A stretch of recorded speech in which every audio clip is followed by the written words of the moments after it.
Assalamu alaikum warahmatullahi wabarakatuh. I hope you are all doing well. So let's start my today's presentation about combustion. So what is combustion? It is a chemical process which involves a chemical reaction between a combustible material and oxygen to produce energy in the form of heat and light. ये वो chemical process होती है जिसमें क्या होता है, oxygen react करता है combustible material के साथ. जब हम combustible material को heat provide करती है, एक chemical process होती है, वहाँ पे energy produce होती है किसकी form में, light और heat की form में.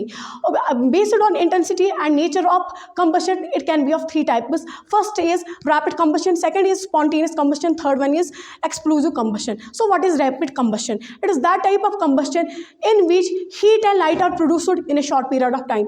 इसमें heat और light जो होती है produce होती है short period of time में. For example हमारे पास है match stick, जिसको हम जलाते हैं तो हमारे पास energy पहुंच जाती है, produce होती है energy तो short period of time में. Spontaneous combustion, it is that type of combustion in which heat and light are produced on their own without any apparent cause. इसमें human involvement नहीं होती है, ये combustion खुद ब खुद हो जाती है. For example हमारे पास है white phosphorus जो room temperature पे ही जल जाता है. Third one is explosive combustion. It is that type of combustion in which a sudden reaction takes place with the elution of gases, with the release of energy which is accompanied with banging sound. इसमें तो heat भी produce होती है, light भी produce होती है और bang sound भी प्रोड्यूस होती है.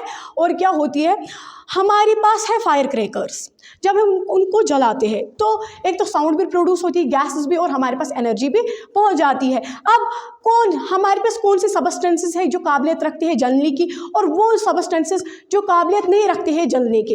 Combustible and non combustible material है हमारे पास. Combustible materials all those substances which are low ignition temperature and catch fire readily. और वो सबस्टेंसेस जिनका इग्निशन टेम्परेचर लो होता है और वो कैच करती है फायर जल्दी. अब हमारे पास है non combustible materials, all those materials which are high ignition temperature and does not catch fire readily. वो सारी सबस्टेंसेस जिनका इग्निशन टेम्परेचर हाई होता है और वो जलने की काबिलियत नहीं रखते हैं. तो हमें पता होना चाहिए इग्निशन टेम्परेचर क्या होता है. The minimum temperature at which a substances catches fire in the air is known as ignition temperature. वो मिनिमम टेम्परेचर जिसमें एक सबस्टेंस प्रोसेस कंबस्शन करता है, जल जाता है, उसको हम कहते हैं इग्निशन टेम्परेचर. और हमारे पास है फ्यूल. फ्यूल क्या होता है? Anything which is capable of burning, कोई भी चीज़ जो जलने की काबिलियत रखती है. In other words we can say any substances which undergoes combustion and produces a usable amount of energy.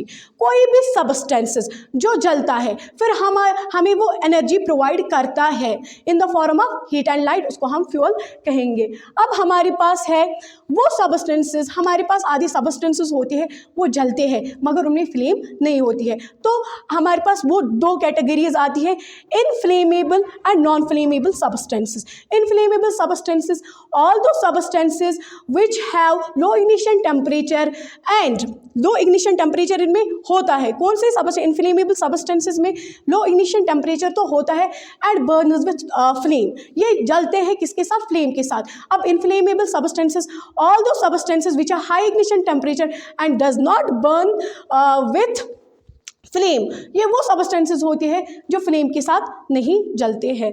और हमारे पास होता है फायर. फायर क्या होती है? Fire is the result of combustion between a combustible material and oxygen. There are three necessary conditions to generate fire. हमारी fire क्या होती है? फायर होती है रिजल्ट किसका? कंबस्शन का, जो किसके दरमियान होती है? ऑक्सीजन और एक कंबस्टेबल मटीरियल के दरमियान होती है.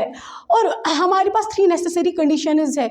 एक फायर को जलाने के लिए, फायर जनरेट करने के लिए हमारे पास थ्री नेसेसरी कंडीशंस है. First one is presence of oxygen, second one is presence of combustible material and third one is attainment of ignition temperature. पहले हमारे पास होने चाहिए कंबस्टेबल मटीरियल, हुआ वो सबस्टेंस जो जलने की काबिलियत रखते हैं.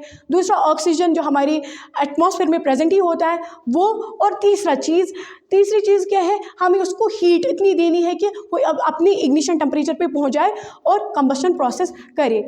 और तो हमारे पास कुछ ये है, जब हम ज़्यादा फ्यूल जलाते हैं, मतलब जैसे हम जलाते हैं वुड जलाते हैं, बाकी इनके इफ़ेक्ट्स ये क्या करते हैं? जब ज़्यादा हम फ्यूल्स का इस्तेमाल करते हैं उनकी वजह से, जैसे कार्बन फ्यूल्स हम जलाते हैं, डीजल वगैरह, इनकी वजह से it can cause respiratory disease like asthma. Asthma जो है एक बीमारी है जो होती है इन्हीं फ्यूल, ज़्यादा फ्यूल जब हम जलाते हैं तो इसकी वजह से होती है। इनकम्प्लीट कंबस्टन होती है जब फ्यूल्स की, ये प्रोड्यूस करती है carbon monoxide. It is prolonged exposure fatal, जो ये हाईली पॉइजनस गैस होती है और अगर इसका एक्सपोजर ज़्यादा देर तक रहेगा तो इससे क्या है, मरने का खतरा होता है। और अब है जब हम ज़्यादा फ्यूल्स जलाते हैं तो क्या होता है, कार्बन मोनोऑक्साइड, तो इसका तो हमने बोल लिया है, इसकी से मतलब डेथ होने का खतरा होता है। अब तीसरा जो है कार्बन डाइऑक्साइड, इनकी वजह से कार्बन डाइऑक्साइड प्रोड्यूस होता है। तो जब बर्न ज़्यादा हम फ्यूल्स को करेंगे तो जिसकी वजह से क्या होता है, कार्बन डाइऑक्साइड की कंसंट्रेशन इंक्रीज हो जाती है हमारी एनवायरनमेंट में, वो काज करते हैं ग्लोबल वार्मिंग। Thank you.